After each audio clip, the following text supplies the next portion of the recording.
Well, welcome to the Gary Dunn Show for December 2nd, 2024. I'm your host, Gary Smith. And if we're still doing shows in December, that means it's been a magical run so far, Coach. We're going to look at the last week's game against Ashland in the NCAA second round, and then we'll preview the NCAA regional final this Saturday against Slippery Rock. And how good does it sound? How good does it feel? December football, Coach. December football. Glad to be back for another week. Extremely proud of the guys for battling, competing, playing 60 minutes. And this time of year, it's about moving on. And we were able to do that Saturday against a really good, well-coached Ashland team. Just excited to be back practicing a little bit longer. Wish we had an indoor, but we're going to be excited to get up to the field this afternoon. Well, let's back up a little bit, going back to this week leading up to the Ashland game, because obviously Thanksgiving week, there was a lot of hurdles to go through just to get to the game. Everybody had to go through them who was playing this week, but let's just talk first about the opponent, Ashland. How you prepare for a team. Cal and Ashland haven't played since 1991, so there's no history that's applicable in this situation. Ashland did play IUP in the first week of the year, but again, that's the first week of this year. Everything's changed. So on the coaching side of it, what's the first thing you do trying to break down an opponent you haven't had any experience with? You really don't treat it any different than any other game. The problem this time of year is you have so much film to go over. Typically when you're early in the year, you might have 2-3 games. You might go back 4 weeks early in the year to see what a team did. Now, you find yourself watching film from Sunday morning till Friday night. We had 11 games to go through, and you feel like you're not doing your job, or you're not. I'm texting my coaching staff on Thursday night and Friday morning. Hey, did you see the fake punt in week 2? Hey, did you see the blue kick in week 3? Because early in the week, we have basically what we work on. And later on in the week, I go back and watch as many games start to finish as I can, just to see that I'm not missing anything. So, your routine's really the same. The problem is you just put more hours in because you have more film to watch. And then the other part of it was obviously holiday week. Luckily, not a lot of classes happened last week, but you also had Thanksgiving holiday in the middle of that. I know we talked a little bit at the meeting Friday, but just tell, how does the coaching staff deal with it and get the players some time with their families, or if they can't go home, what do you do? I imagine you were carving 20 turkeys at your house. Well, I wish we had, just to focus on coaching. That's not the case at our level. So, the biggest hurdle last week was finding how are we going to feed 115 kids all the meals because our university food services are closed. Mm-hmm. Now, thank God our food services take care of us here, and they did a good job and provided some meals when I needed them. We ate lunch on campus, I think, 3 days last week, and then they did our team breakfast for us like they always do. So can't thank those folks at AVI enough. But then, we wanted to treat the guys and do some things different maybe. So we got a lunch delivered one day. We got pizza delivered one day. We took them out to 2 dinners out to Hugo's restaurant. Hopefully I can give them a plug because they have taken care of Cal U football since I was a player here. And they provided 2 meals for us, one on Wednesday, one on Friday. That was phenomenal to be able to eat as a team and to relax and enjoy each other's company. Thursday, we were able to practice early. We gave them lunch right after practice. And then if we had guys that were close enough to go home and take some teammates with you. A lot of our guys, took 4 or 5 guys to their house, so we appreciate the parents helping out there. And then me, my wife, and my daughter hosted a number of guys at our house. I think we had 20 or 25 guys for Thanksgiving dinner, which was phenomenal to have those guys over the house. So it worked out really well, but it takes everybody from our food service people to our athletic administration to our coaching staff to organize all that, because you still got to keep the main thing, which is football. You still got to do your prep work. You still got to get your practice time in, and you throw that on top of everything. It just makes it a little more challenging. But man, everyone around here is stepping up. And we get to the Saturday, you get through Thanksgiving, you get through the Friday practice, Friday meeting. But as you said, the main event is the game itself. You get to that game, and we talked last week, Ashland's a team that is dangerous in a lot of different ways. And again, Coach, like we joked when you came in, it's never easy. And especially this time of year, there's no game that's going to be easy. Everybody's tough. But once again, let's go through the first half because there's a lot to unpack. This game, there was twists and turns. If this was a Netflix series, it'd be a 2 or 3 episode story arc with what goes on, because Ashland came out, scored early, and they had a lot of momentum. But once again, your team doesn't blink. Yeah, thought our offense did a good job of responding all day.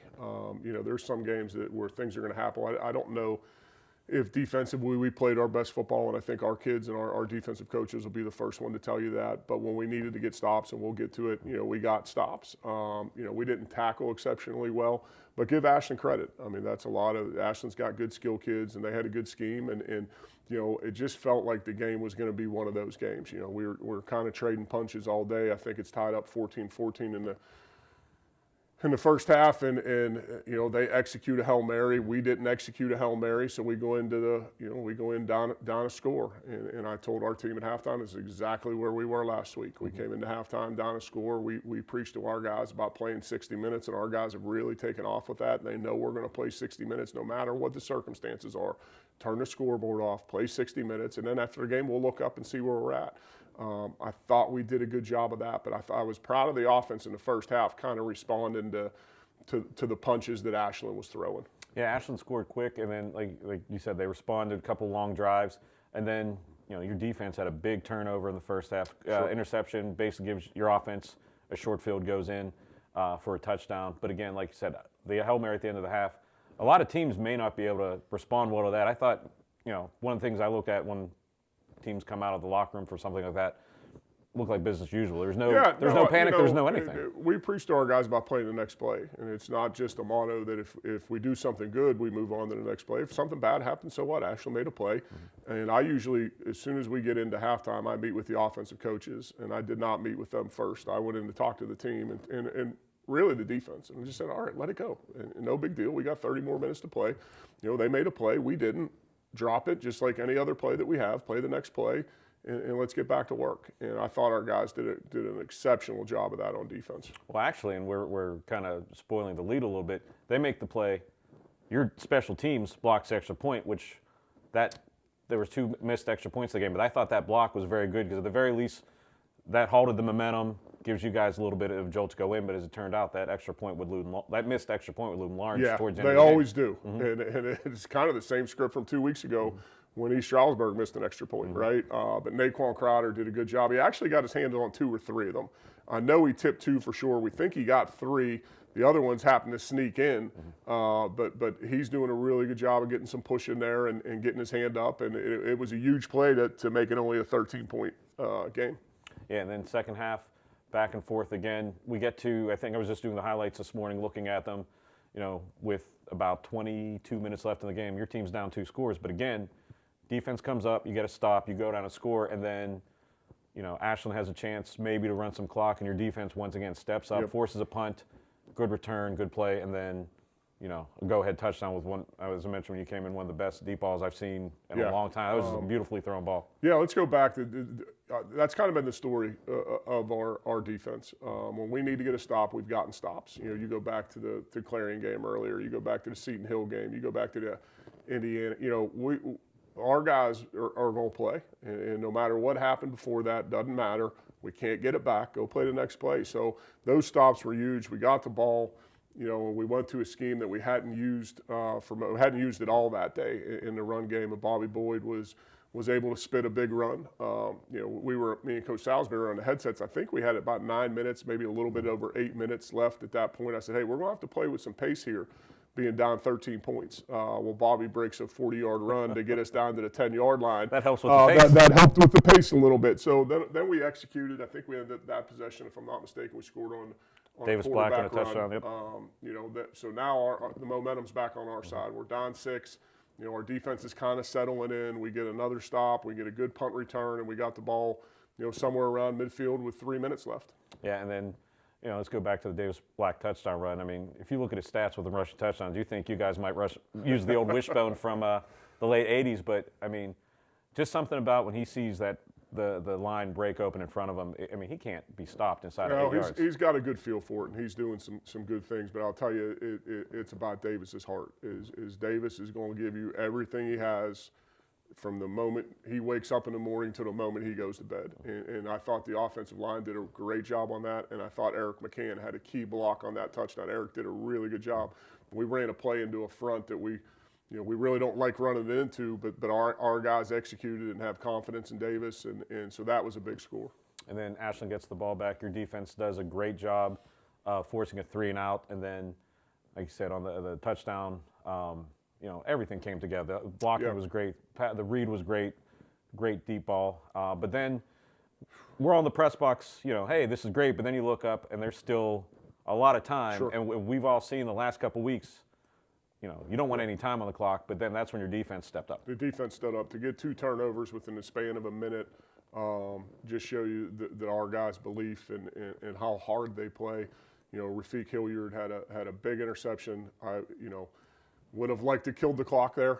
We're going to watch it today. We had a couple runs there that should have got us the first down to end the game, and we just didn't execute it the right way. We've got to be better offensively in that situation. When our defense gets us a turnover, we got to be able. I think there was 2 minutes left, maybe 2 minutes and 6 seconds left. They had 1 timeout, if I'm not mistaken, maybe 2. We got to be able to kill the clock there. We didn't execute, but thank God we play complementary football and team football, because in our defense, we had to punt it, didn't get a great punt off. I was talking with somebody after the game, and someone said, you got to imagine punting that ball is like punting a bowling ball this time of year. Didn't get a great punt off, kind of put our defense out there in where they only need a field goal. In a bad situation, but Rashawn Murray steps up and huge interception. He's been making plays for us all year long. For him to go up, and it's kind of, I was happy because of the work that he's put in. To win that game on what was essentially a walk-off interception. I was really happy for him because of the work that he put in and the type of season that he's had. Well, he basically was a one-on-one coverage on that play. It looked like, and he just adjusted the ball and gets the interception. Then we get to see something we haven't seen last couple games because of the way the games have ended. The kill the clock, the victory formation, which is nice. Best formation of football. Yeah, and credit our defense for battling all day and getting 2 late turnovers to ice that deal. It's fun as a head coach to see both sides make plays. The offense goes down and scores to take the lead, and the defense had to pick up the offense this week when we weren't able to kill the clock. That's something we got to be better at. But a good complementary football and good team football that everyone had put their hand in had part of that victory. Well, let's take a look back at that victory from this past Saturday's Division II second-round victory over Ashland. And then our good man, J.J. Robinson, was on the sideline, so he got a little bit of a highlight package from a different angle. And then, Coach, we're going to look at the highlights from Slippery Rock. Usually it's a year before, but unfortunately, Yeah. It's only 6 weeks ago. But we'll be back to break down that game here. You're watching the Gary Dunn Show right here on CUTV.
The 2024 NCAA Division II Football Regional Championship is this Saturday, December 7th, as your California Vulcans host the Rock of Slippery Rock. Game time is 1 p.m. at Adamson Stadium, and tickets will be sold at the gate. As always, follow Cal Vulcans on all social platforms for up-to-date game information. If you can't make it, the CUTV coverage will air exclusively on ESPN+. Let's pack Adamson Stadium and go Vulcans!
Three receivers set. Black takes a snap, has some time, airing out deep down the field, has a man. Willis pulls it in. Willis inside the Vulcan territory, and one play is all he needs for the Vulcan touchdown.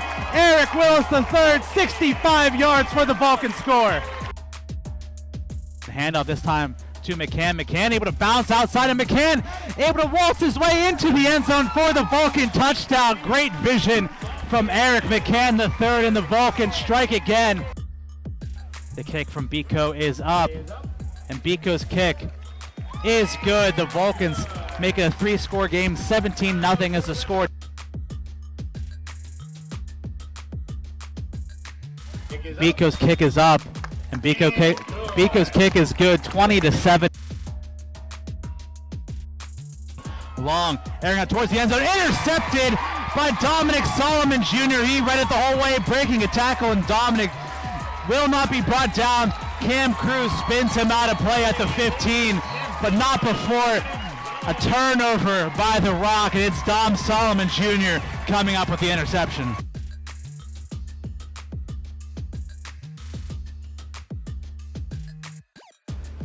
Boyd in the backfield. Black keeps it this time, and Black gets a block, and Black powering forward, and Black into the end zone for the Vulcan touchdown. Your final score, California 28, Slippery Rock 7.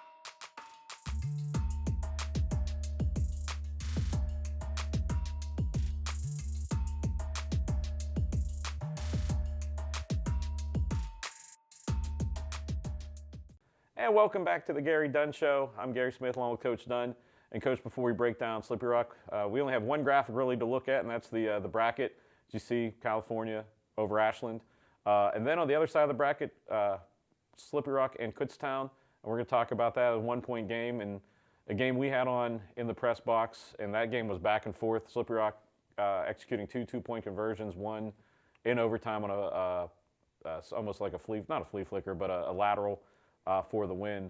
And they advanced to this week's game. And of course, you know, coaches, PSAC West football, you have seen each other for years and years and years. We know, you know, you said earlier about looking at film. I mean, I'm sure both your coaching staff and Slippery Rock's coaching staff probably has memorized the other team's film for the Sure. past 5 years. But, just for in case you've been living under a rock or been on a Caribbean cruise, welcome back. Hope you brought your sweater.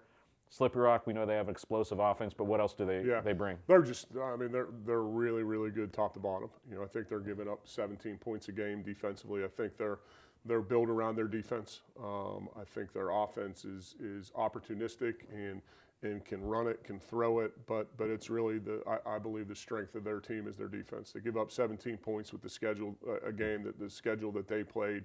And they are playing really good football right now. When you go to Kutztown and beat Kutztown, that's a tremendous win. Kutztown, I was telling somebody a couple weeks ago, I feel like Kutztown's 14 points better at home than they are on the road. To go out there and win in the playoffs is a huge win. Got a lot of respect for how they do it and what they've done in this league for the last 8 or 9 years that I've been here. They've kind of been the king around here. And I tell you what, you talk about their defense. If you look back at their path to this game, first round, they held New Haven to 7 points. Then, again, you have to come back from behind. They were down, I think, 8 points late in the game. Yep. So at some point, their defense had to make a key stop. Sure. And, Coach, I mentioned a little bit before the commercial break, this is a kind of unique situation that you're playing a team twice in 1 year. We did it a few years ago against IEP, but it's just rare. About 6 weeks ago, first matchup. How much can a team change between that? I mean, do schemes change? Do personnel change? Is there anything, or is it just – we know what they're going to do. They know what we're going to do. Let's put the ball out there. Teams evolve as you go, and you get better. And really, this time of year, you rely on what you do well. Early in the year, you might have different schemes and different game plans, but really, this time of year, you're relying on what you do well. So, Slippery Rock is really good defensively. It kind of starts with their front four. They've got the defensive player of the year in the league is a defensive end that can rush the passer. He plays the run well. I mean, he's a really good player. Their defensive tackle number 0. I think he works there now. He's been there for what feels like forever. Active linebackers, and then they got some really, really good skill kids on the back end. So it kind of starts with them defensively. You flip it over to offense. Their quarterback was a Harlan Hill finalist last year, and maybe it didn't put up the numbers that he did a year ago, but that's by design. They're running the football more this year than they did last year. They're winning games. They're relying on their defense a little bit. So just a well-rounded team. But I think it speaks to the PSAC. When you get down to the last round, there's 3 out of 4 of the teams left in the Final Four in the region are all PSAC teams. So, I think our schedule has prepared us for this. We'll look back at the Slippery Rock film, but we know that they've evolved and they've gotten better, and they've probably shored some things up that we had them on last time, and they'll do the same to us. So I think it's, I think it speaks to the strength of the PSAC this time of year. Yeah, I mean, there's 8 teams playing this week. 2 of them are within, an hour and a half of one another in this conference, and the old saying, iron sharpens irons. But, if you're a fan coming out this Saturday, you're going to see a marquee matchup. You touched on their quarterback. I think this might be the 2 best quarterbacks possibly left in the final 8 teams that you're going to see you're going to see a great game. But, I think it's just going to be fun. It's going to be fun to watch. It's going to be cold. But, like I said, marquee matchups, you got 2 great signal callers out there. Yeah, and it's special. I'm glad that, it's obviously the PSAC, but we talk about it every year, multiple times a year, right? The rivalries that the PSAC has, I've heard from, our alumni that have heard from their alumni, and I think we'll have a phenomenal crowd. I got to urge the Valley. I got to urge our students that are back. You went home last weekend, stay here. Let's get it going up at Adamson. Vulcan Nation, I know we had a great alumni turnout this past weekend that braved the weather. I've got text messages on, we're wrapping pavilions, we're bringing fire pits, we're doing a little bit of everything. But, it's going to be a special day for 2 really good football teams. Yeah, and the last time these 2 teams played was on homecoming. It was an amazing, amazing atmosphere. The weather. Could we dial the same weather? Yeah, if we can get the same weather. That was a beautiful day, but this Saturday, 1 o'clock, Adamson Stadium, the regional final. Tailgate lots are opening today at Monday. Just stay up there, build your fire pits. But again, like I said, it was a smaller crowd Saturday, but I tell you what, it was active. There were times in that game that I really felt that the crowd and the band impacted what was happening on the field. I agree. At one point, when we caught that last interception, I thought it was sold out. Like it was crazy loud. But that just tells you about our fans. Some of the people that that have been here every week, and our alumni continue to come back. And craziest is this is our 7th straight home game. And we've had people that are here every weekend, the Natalies, God bless them. They're here every weekend, and for 7 straight weeks. So Vulcan football is special. We appreciate you, but we need you here this weekend. I know Slippery Rock's going to travel well. We need to pack this place and cheer on these guys. And, it's going to be cold, but, the best way to embrace the cold, T-shirts. Coach said T-shirts for everybody. There you go. Just embrace it. I mean, last night, we're shooting this on Monday. I'm sure most of the people saw the Buffalo-San Francisco game last night. It won't be that cold. Won't be that cold, won't be that snowy, but let's bring that atmosphere because, we always talk about the 11 guys on the field at a time. Vulcan Nation could be the 12th man, and that it's going to be big. So 1 o'clock Saturday for game day information. Go to Cal Vulcans on all social platforms. Tickets will be sold at the gate day of, just like it's had been the last couple weeks. Credit cards and cash will be accepted. If you can't be there, if you're on a Caribbean cruise, congratulations. Make sure you have your ESPN Plus password ready because CUTV broadcast will once again be on ESPN Plus. And Coach, any final words for the fans out there? Vulcan Nation, we need you. This is a fun group to watch, a fun group to cheer on. We need you here at Adamson Stadium 1 o'clock Saturday. So that's it. I'm going to start bundling up for the game on Saturday. Coach Dunn, I'm Gary Smith. We'll see you at the stadium once again, 1 o'clock Saturday afternoon at Adamson Stadium, the regional final versus